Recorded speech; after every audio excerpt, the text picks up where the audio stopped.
Hello, everyone. Can you see my screen? Yes. Thank you. Starting from today, we will go to introduce the chapter 5, cache memory. So for the cache memory, first we will introduce the principles to design the cache memory.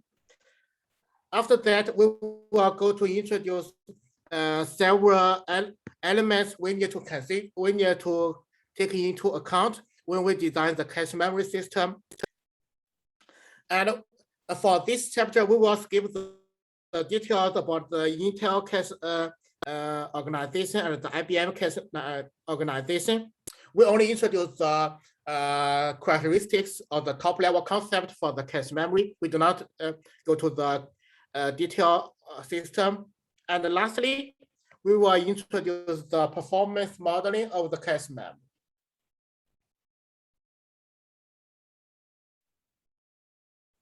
So let's see, what is the cache memory? The cache memory is designed to combine the memory access time of the expensive high-speed memory with the large memory size of the less expensive lower-speed memory. We just use the memory hierarchy. The cache memory is designed to combine the high speed of the register and the low expense of the main memory. So the cache memory should be between the processor and the main memory. In this figure, in the top figure, we just show that this is the cache memory we will design. It is between the CPU and the main memory. The speed to access the cache memory is fast, but the speed to access the main memory is slow. And between the CPU and the cache, we will transfer the data word by word. Between the cache and the main memory, we will transfer data block by block. One block may have multiple words. This is the memory, the cache memory in the computer system. Let's see more details. So in the cache memory, there is a relatively large and slow main memory together with a smaller and faster cache memory. This is a structure for the modern computers. And the cache memory contains a copy of some portion of the main memory. And when the processor tries to read a word from the memory, first we need to check whether this target word is in the cache or not. If this target word is in the cache, then this target word is delivered to the processor directly from the cache. Otherwise, if this target word is not in the cache, then a block of the main memory which contains this target word will transfer to the cache first. And after that, this target word will transfer to the process. So the transfer between the main memory and the cache is by block, and the transfer between the cache and the CPU is by word. And of course, one block have multiple words.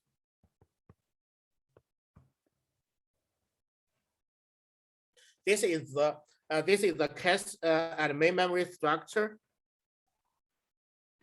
In the modern computer system, we can have multiple levels of the cache.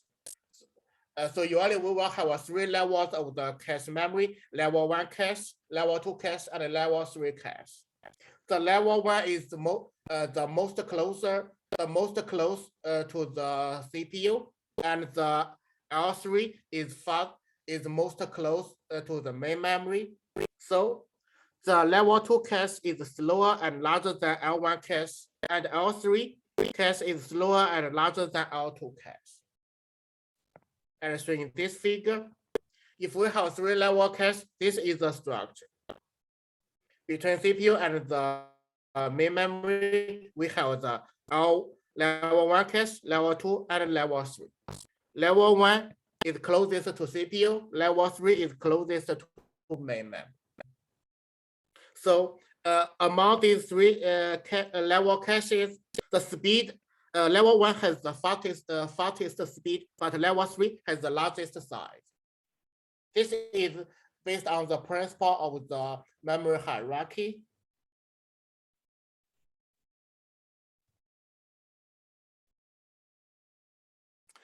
Then let's introduce the representation structure of the cache and the main memory system. In this figure, we give the structure for the cache and the main memory. There are several terms in this figure. First, let's introduce each term, and then we will understand the cache. First, we have the block term. What is a block? The block is the minimum unit of the data transfer between the cache and the memory.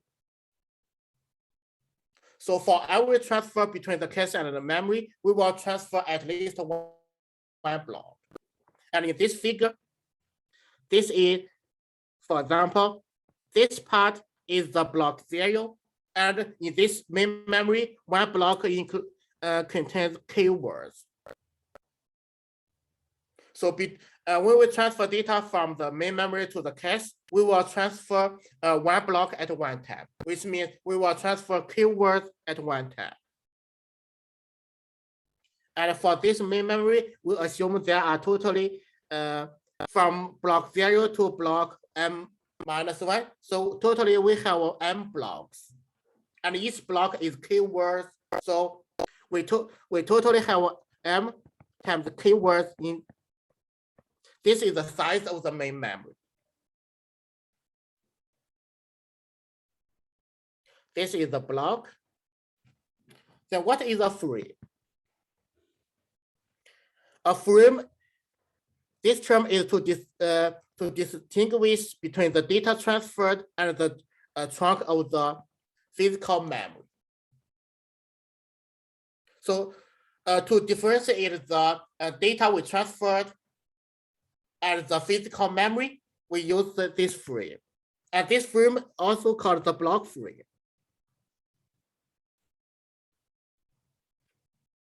So for the block, we only represent the data, and for the frame, we just represent the physical memory. For example, the data in this part is called one block, and this hardware is called the frame.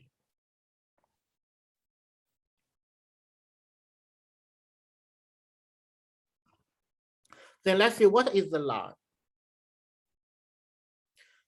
A line is a portion of the cache memory which is capable of holding one block. So the line is in the cache memory and the block is for the main memory.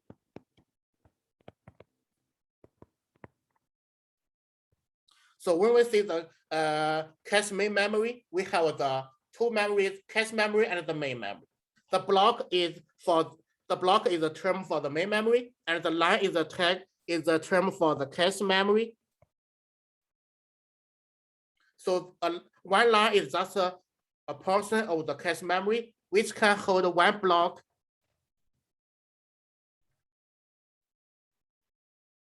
Why we call this is a line? Because when we draw the cache memory, we usually draw the cache memory in this way. For each line, we draw it horizontal, and for multiple lines, we just draw multiple lines in vertical. You can just think one line is just one part of the cache. And the size of each line is the same as the size of one block. So when we transfer data from the main memory to the cache, we can transfer the one block to one line in the cache. And except the data in the line, a line also includes some control information. Let's see this one. For each line, actually we have two parts. The left part we call is a tag. The right part The right part is the real data in one block. So for this right part, they contains the keywords data, and the tag is for some control information. Let's see, what is the tag? Tag is just a portion of the cache line, which is used for the addressing purpose. The tag data is just used for the addressing purpose. For next week, when we introduce the mapping function about the mapping address, the mapping of the cache address, you will understand what is the tag. Then we also have another term which is called the line size or the block size. The line size is the number of the data bytes contained in a line. Note that when we count the size of the line, we only consider the real data. We do not include the tag part, do not include the control bits. And the line size is the same as the block size because one block in the main memory, data will transferred to one line in the cache. Now let's review this figure.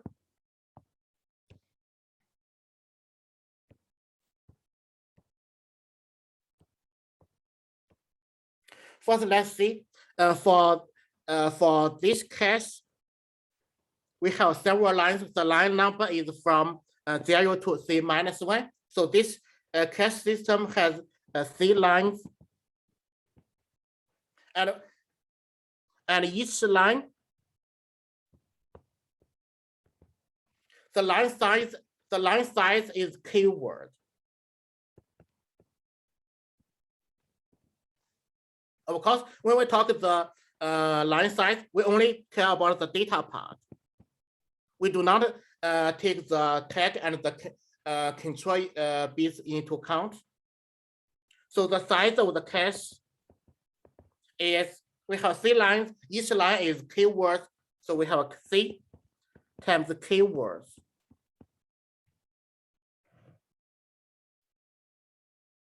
Then for the main memory, we have M blocks.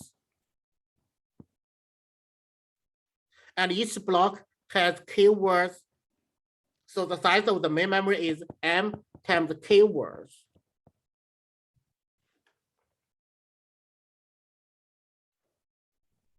So the line size is the same as the block size. But in a real computer system, the number of the lines C will usually be much less than the number of the blocks in the main memory. So this is the real case.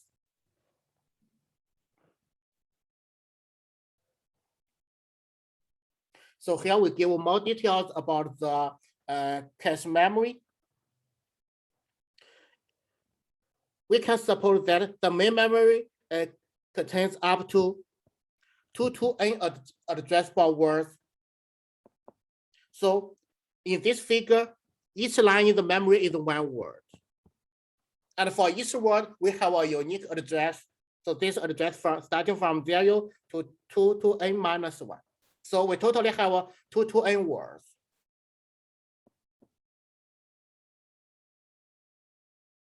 And the address of each word is n bits.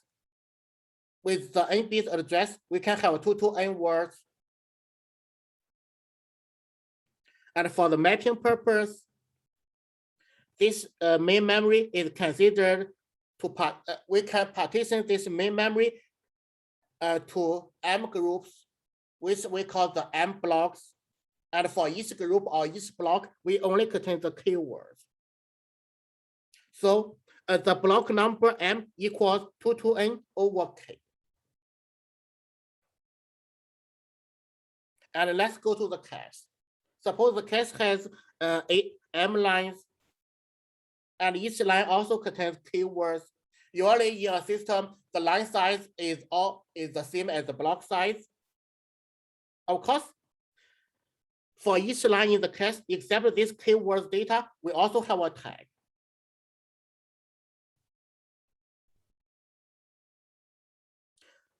And each line may also include some other control bits. We do not show the control bits in the figure. And let's see an example for the control bits. Sometimes we may need a bit to indicate whether this current line has been modified or not, since we transfer data from the main memory to the cache. And usually in a real system, the number of lines in the cache is much less than the number of the blocks in the system, in the main memory. So in this chapter, we use the capital M to indicate the number of the blocks. We use lowercase m to indicate the number of the lines in the cache. And we will use K to indicate the line size or the block size. And we will use the lowercase n to indicate the bit number of the main memory address.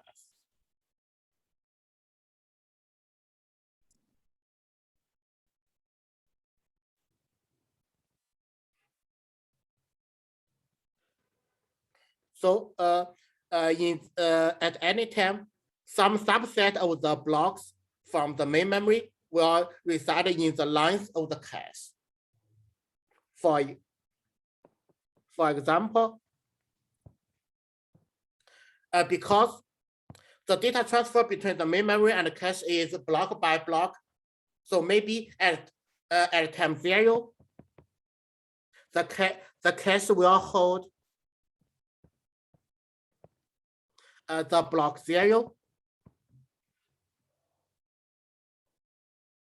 Maybe at time 1, time 1 is not a good example because due to based on the locality principle, at the near time, we should also access the word from the same block. How about at the time 100? Maybe at time 100, the cache will hold the block 5. So the cache hold which block from the main memory is based on the CPU requires which data, requires which word in the block. So at any time, the cache will hold the entire block from the main memory. We cannot do that. We cannot hold half of the block 0 and half of the 4 and block 1. We cannot do that because we can only transfer the data to the cache the entire block.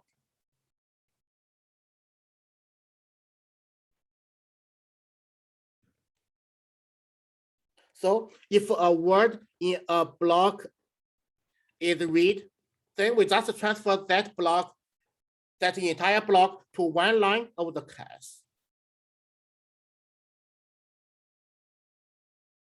Then let's see, why do we need the tag for each line of the cache?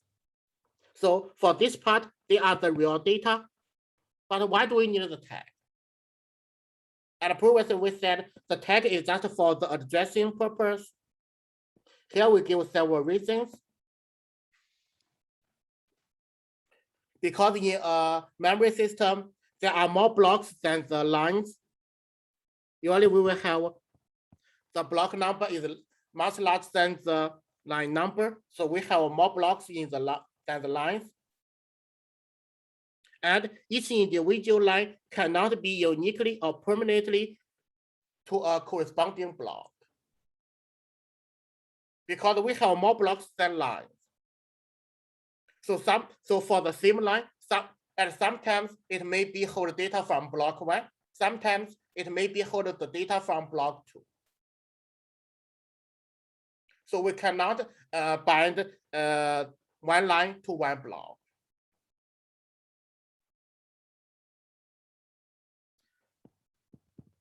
And for the line, sometimes it holds the data from block 0, sometimes it holds data from block 5.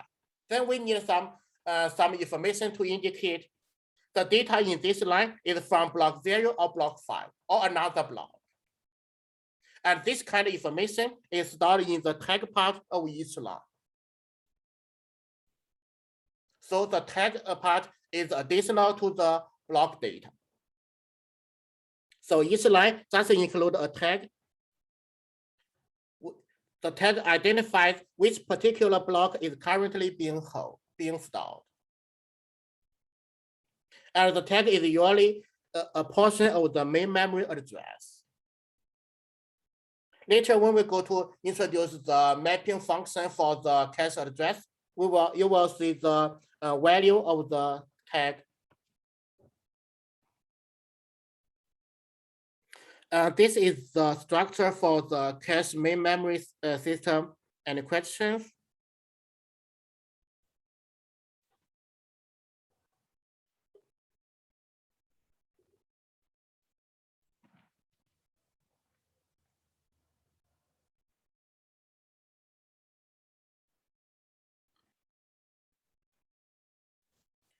If no, let's see the read operation about the cache.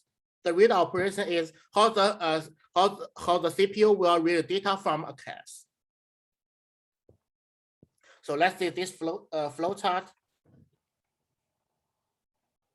Here we have the detailed steps for the flow chart. Let's first see. So when the CPU need to read some data from the cache, first the CPU need to give the address for the data. And here RA is for the read address. So when CPU send the read address to the cache, so the cache gets the address from the CPU. And then the cache will check is the current block in the cache hold the data for this address. Because the data may be in the cache, maybe only in the main memory. So we need to do this check. And how do we do this check? That's based on the address of the data provided by the CPU. If the data is in the cache, then we just fetch the data, the data and deliver the data to the CPU. Here we said it's a word because the data unit transfer between the CPU and the cache is a word. Then if this is the case, we are done after transfer data to the CPU.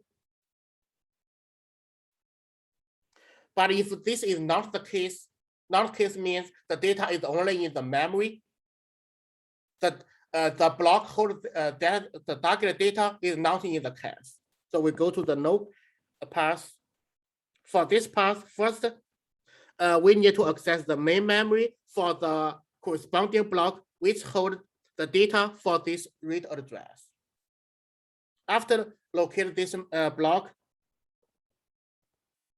then we should find one line in the cache memory to store this block. Then we just allocate the cache line and transfer this block to the cache line. Of course, if all the cache lines are occupied, we need free one cache line and transfer the data, transfer this block from main memory to the cache. After the data is transferred to the cache, then we need to deliver the target word with the read address to the CPU. And of course, in this flow chart, we show that these two operations are in parallel. Transfer data from memory block to the cache line and deliver the data to the from cache to the CPU are in parallel. This is possible. Professor? Yes. What does RA mean again? RA is this one. Read address. Okay. The address of the data word we need, the CPU needs. So let's see more details. So first the CPU generated the read address of the data.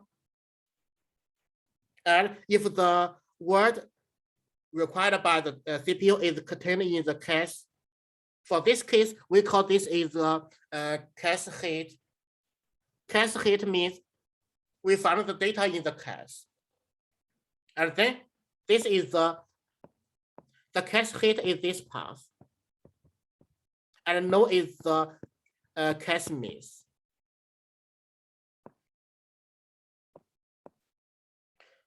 Then for second case, if a cache miss occurs, miss means the data does not in the cache, then we must do the following two things. Load the block containing the target word to the cache, and also transfer the word from the cache to the process.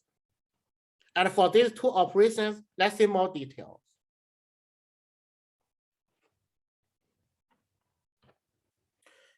So when a block is transferred to a cache, when we found a cache miss, the second pass, then the entire block is generally not transferred in a single event. Because for a block, we have keywords. In the real system, we usually do not transfer the entire block in one single event. This is because in the real system, the transfer size between the cache and main memory is less than the line size.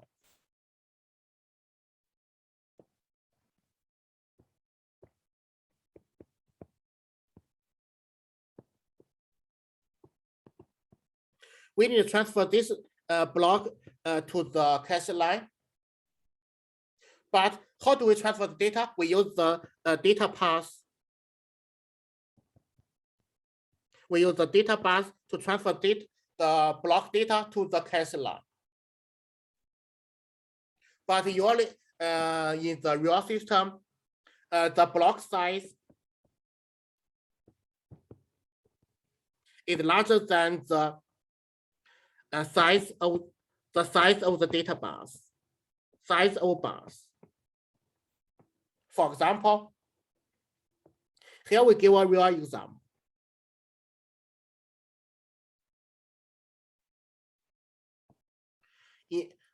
The line size in this system is 128 bytes. So this is the size. One block or one line has 128 bytes. But let's see the size for the data bus. And the transfer size is just 64 bits. We think 64 bits is 2 bytes.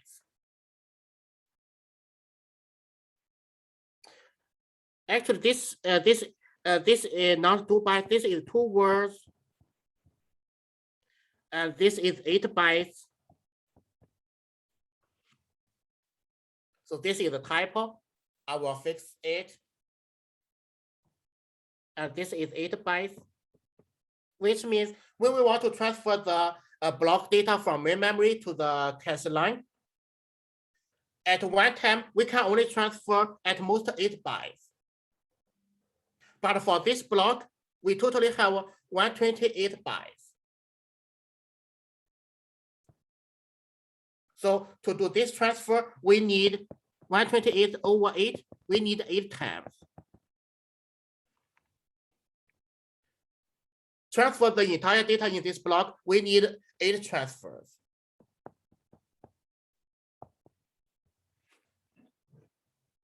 Of course, for these 8 transfers, we can also transfer the data from the top to the bottom.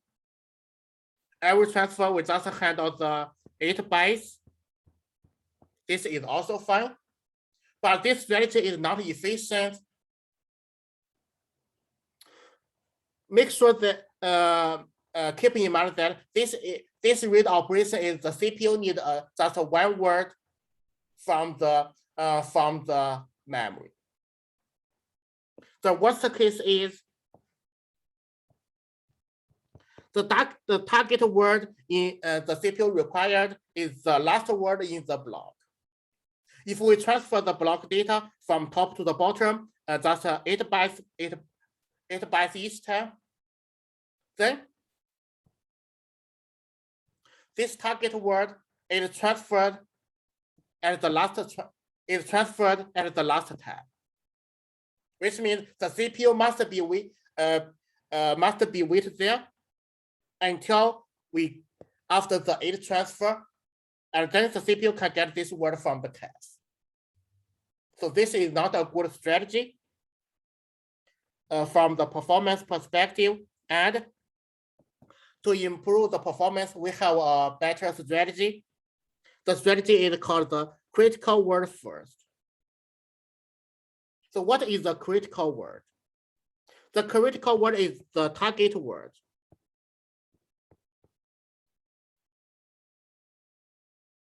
Let's see the strategy. So when we need to transfer the block to the cache line, the hardware will request the missed word. This word is the CPU required, the CPU want. The hardware first transfer the missed word from the main memory to the cache. And when this word arrives at the cache, it will be transferred to the CPU immediately. So this strategy will enable the processor to continue its execution while we transfer the other data in the same block. For this example, if the target word CPU required is the last word, then we do not follow the transfer order from top to the bottom. Instead, for the first transfer, we transfer the last 8 bytes to the cache. And once the cache gets the data, then the data will transfer from the cache to the CPU. So this is the first transfer. Then for the other 7 groups, we can transfer in any order. For example, for the other 7, we can transfer from the top to bottom or bottom to top, or randomly transfer. Doesn't matter. So this is the critical word first strategy. This is how we transfer the data from the main memory block to the cache line.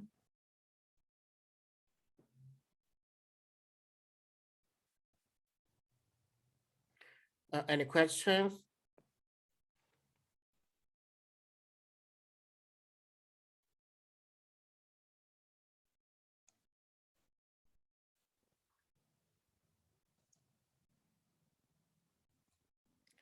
Then let's see a cache organization. That's shown in this figure. So we have the CPU processor, we have the cache. Except for the cache, we also have the address buffer and the data buffer, and also the system bus. This system bus is connected to the main memory.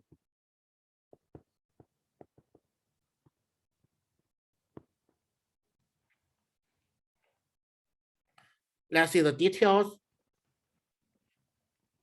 The cache connect to the CPU processor via the data lines, control lines, and address lines.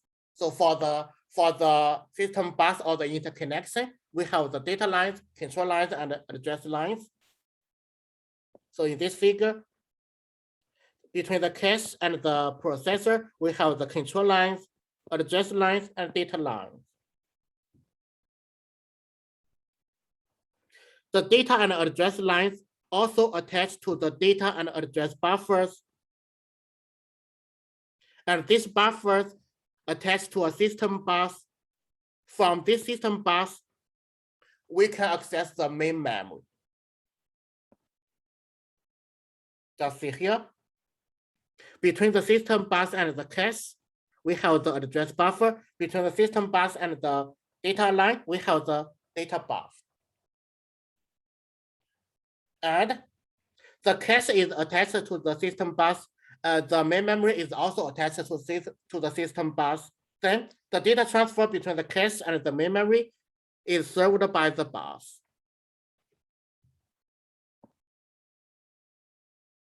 Let's see. When a cache hit occurs, cache hit means the required data is in the cache. Then the data and the address buffers are disabled, and the communication is only between the processor and the cache. So for this case, there is no system bus traffic. Then let's see a cache miss. When a cache miss occurs, a cache miss means the data is not in the cache, but in the main memory. Then we need to transfer the data from the main memory to the cache, and then from cache to the address, to the processor. In this case, the desired address is loaded onto the system bus, and the data are returned through the data buffer to both the cache and the processor. That is this procedure. So when we need to transfer data from the main memory to the system to the cache, based on the address, we can find the memory block, and then we just transfer the block data, the data in the block, to this data buffer. And then the data will transfer to the cache and the processor at the same time from this buffer.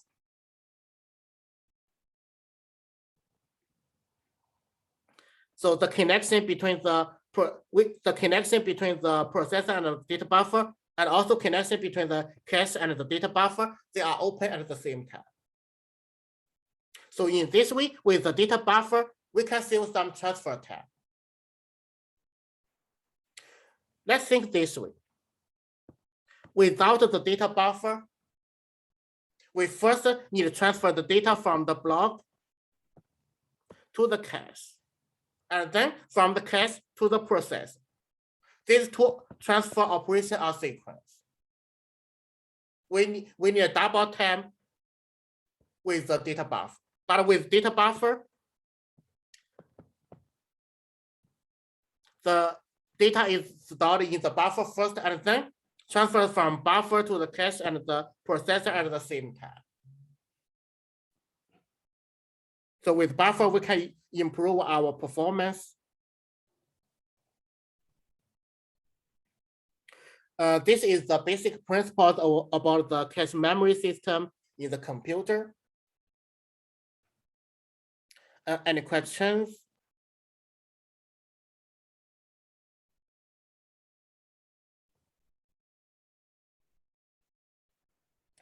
If not, let's see the elements of the factors we need to take into account when we design the cache system. When we design a cache system, we need to consider the cache address. How to design cache address? What is the cache size?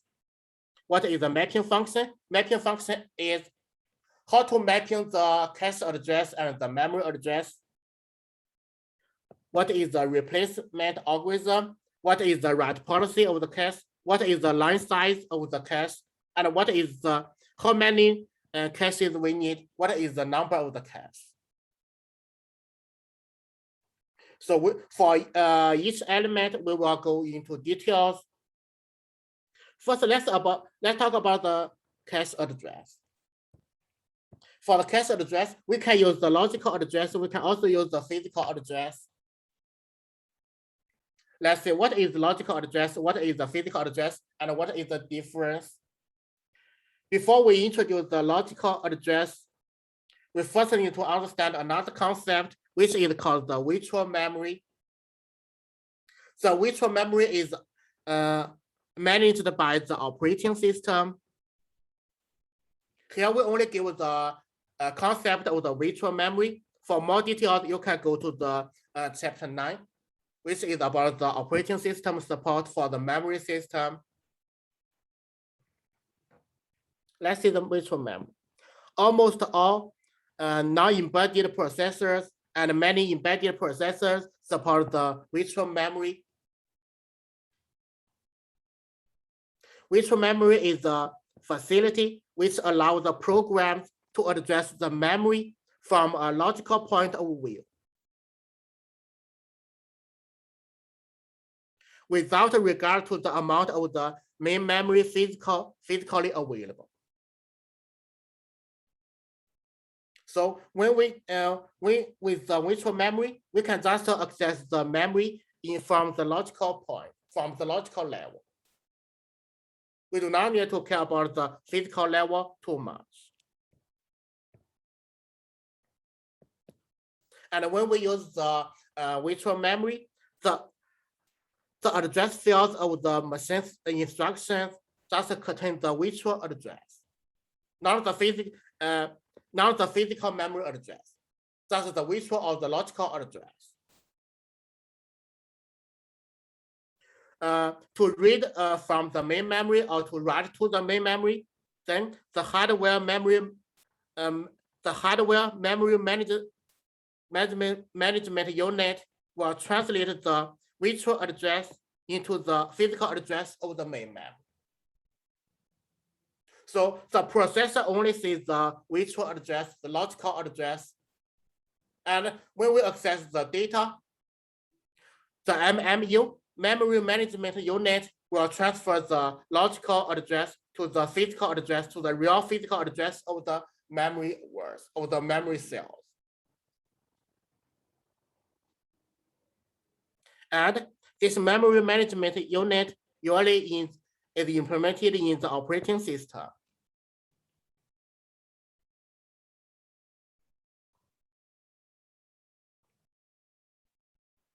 Then let's see the cache address.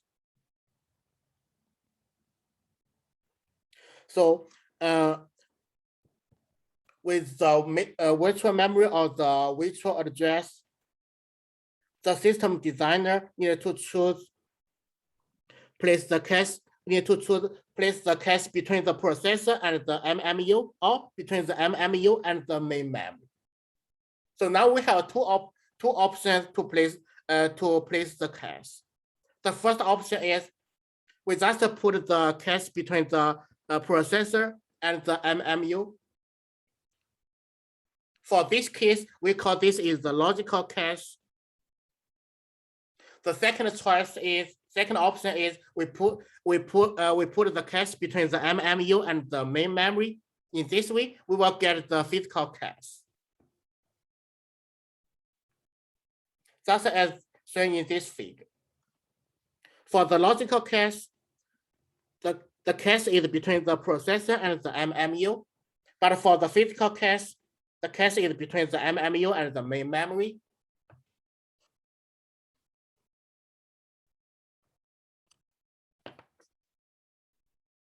Then let's see a detail about the logical cache and the physical cache. So the logical cache, also called the virtual cache, store the data using the virtual address or the logical address.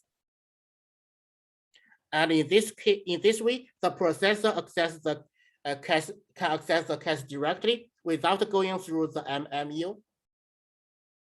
So for the logical cache, because the cache is between the processor and the MMU, so the processor can access the data in the cache directly without going through MMU. And of course, for the logical cache, we need to use the CPU processor always gives the logical address. So for the logical cache, the access data of the cache will use the logical address. So the address between the processor and MMU is the logical address, and the address between MMU and the main memory is the physical address. So the MMU will transfer logical address to the physical address. And for logical cache, processor can access the data directly from the cache with the logical address.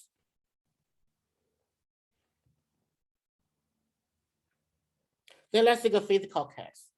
The physical cache store data using the main memory physical address. As in this figure, if we implement the physical cache,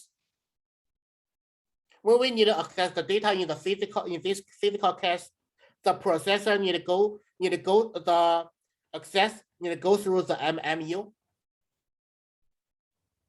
The processor will provide the logical address, and after go through the MMU, the logical address is translated to the physical address. So for the physical cache, the data to access the cache, we use the physical address. And this physical address is the real physical address of the main memory cells.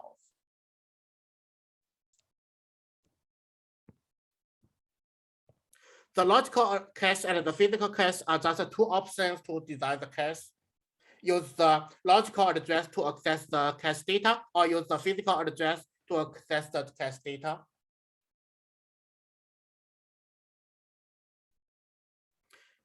Now let's see the pros and cons of the logical cache. One advantage of the logical cache is that the logical cache access speed is faster than the physical cache. That's from this figure. If we use the logical cache, the access do not need to go through the MMU. Without going through MMU, of course, the access speed is fast.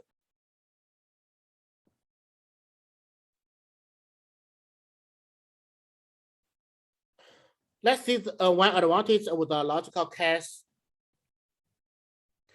The advantage of logical cache is it has to do with the fact that this is the fact the virtual memory system supplies each application with the same virtual memory address space. So this with the virtual memory, for example,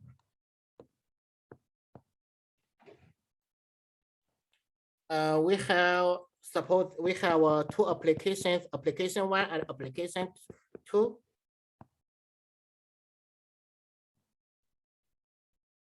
And suppose this is the main memory.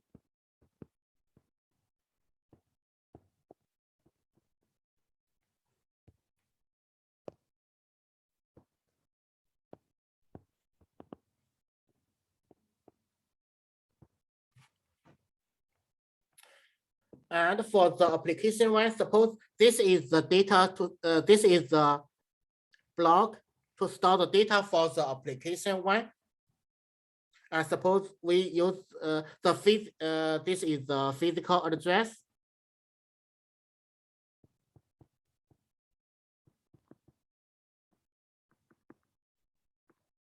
Suppose this physical address is suppose this is 11, this is 20. And this green part is the block to store the data for the application 2. Maybe this is 101 and 110. Suppose they have the same data size. This is the physical address for the data block for application 1 and application 2.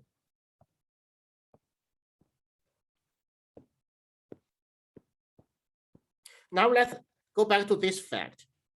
This is the fact about the virtual memory system. The virtual memory system supplies each application with the same virtual memory address space. Then let's see the virtual address or the logical address. We use logical.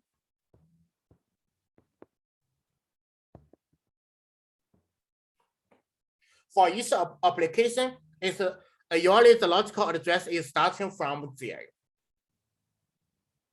So for the first memory cell, this is 0. So this should be 19. And we use the same methodology for the application 2. For the application 2, we also think its memory block logical address starting from 0. And this is also 19. So this is the virtual memory. For the virtual memory, for each application, it's only virtual memory. So usually for each application is logical address of the memory space starting from 0. And now we get this issue. For the same logical address of different applications, actually we need to translate to different physical addresses. For application 1, the logical address 0 will be translated to 11. For application 2, logical address 0 needs to translate it to the physical address 101. So this is the disadvantage of the logical cache, because the logical cache will use the logical address to access the data in the cache. So with virtual memory, each application sees a virtual memory start at address 0, and the same virtual address in 2 different applications refers to different physical addresses.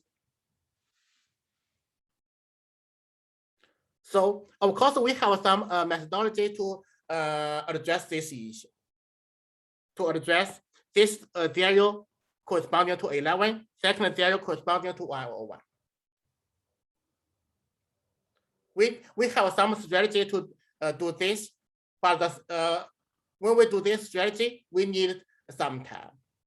And sometimes we also need some data to indicate the bind. This 0 bind to 11, second 0 bind to 101.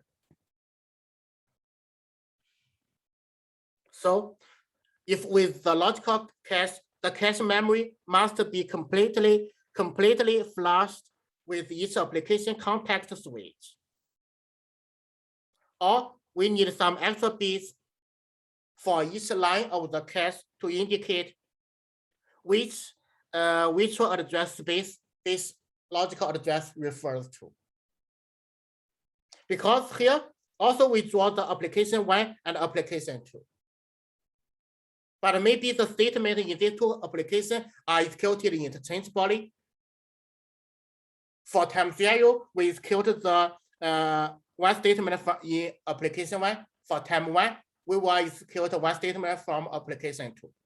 So for this case, we need to change this binding. We need to change this binding relationship very frequently. So this is the disadvantage of the logical cache. So generally speaking, everything or every strategy, every technique has the advantage and the disadvantage. So for different requirements, different systems, we need to evaluate the disadvantage and the advantage and find a trade-off, find a balance.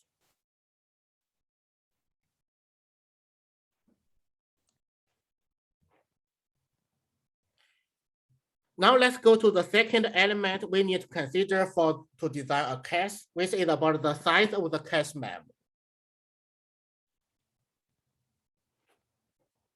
So first, let's see what is the size we want for the cache memory. Because the cache is between the processor and the main memory. So we have 2 objects. First, we want the cache memory to be small enough so that the overall average cost is close to the main memory cost, because the cache memory is expensive than the main memory. So we do not want too large cache size to get the too expensive cost. This is the first objective. Let's see the second objective. We want the cache memory to be large enough so that the overall average access time is close to the cache memory. The cache is much faster than the main memory. So we do not need a too small cache. With too small cache, the overall access time is not good. So from the cost perspective, we need small enough cache. From the access time perspective, we need large enough cache. So we need a trade-off. to balance the cost and the access time of the cache memory.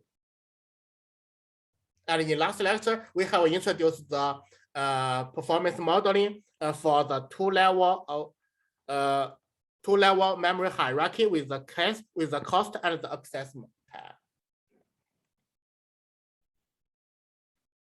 And in the real system, we usually do not have a large cache. And here we give several motivations to minimize the cache size. We usually use the small size for the cache, and this is the motivation. First, let's see. The larger the cache, then the larger the number of gates involved in addressing this cache. And if we have a larger number of the gates for the addressing, this will result in the larger caches being slightly slower than the small ones, because we need more logical gates to address the cache.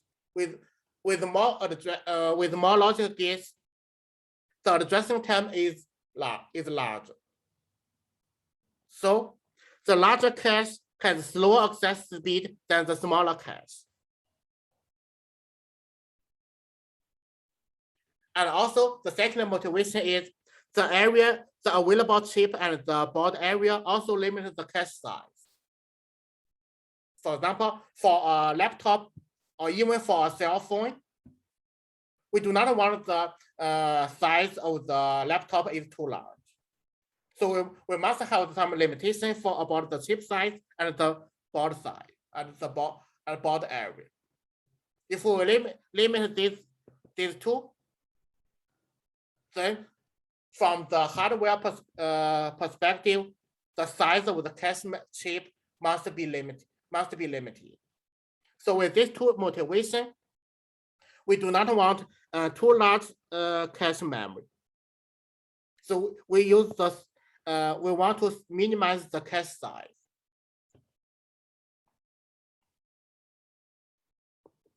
Because the performance of the cache is very sensitive to the nature of the workload, so it is impossible to arrive at a single optimal cache size. So there is no single optimal cache size. That's why in the real system, we will have a multiple level cache. We have L1, L2, and L3 caches.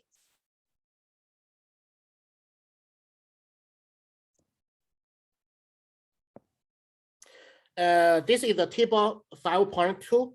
The font is small. If you want to find the table, you can go to the textbook. For this table, we just want to show the cache size for some real processors.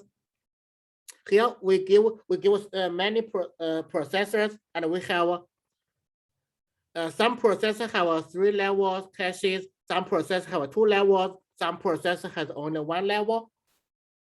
Let's just see the size for each level cache. For the L1 cache, regardless of the number, all the size unit is KB.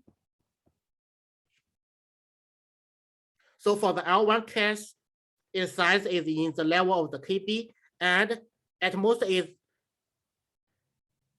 is 256 KB.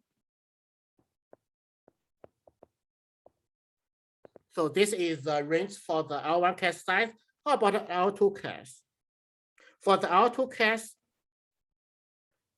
some processor has the KB level, but more processor have the MB level.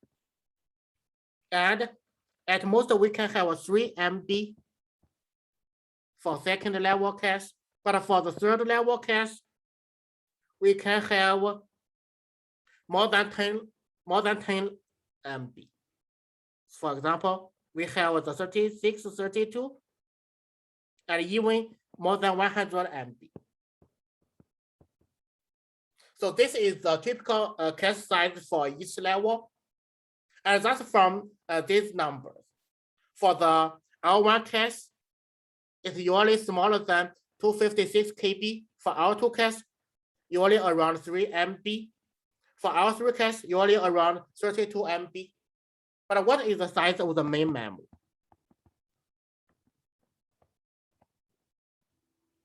For the modern computer, the size of the main memory is, I think for modern computer is at least 8 GB,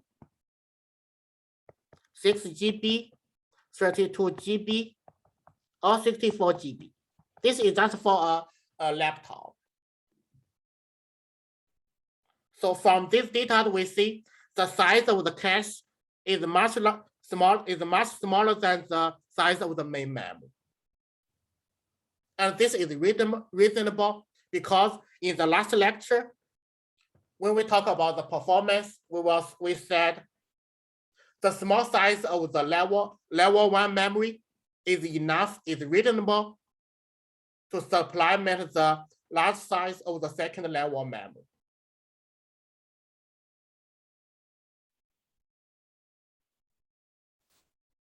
So in this lecture, we introduce the cache memory principles, basic principles, and 2 elements to design a cache: the address and the cache size. For the mapping function, we will leave to the next lecture. Any questions?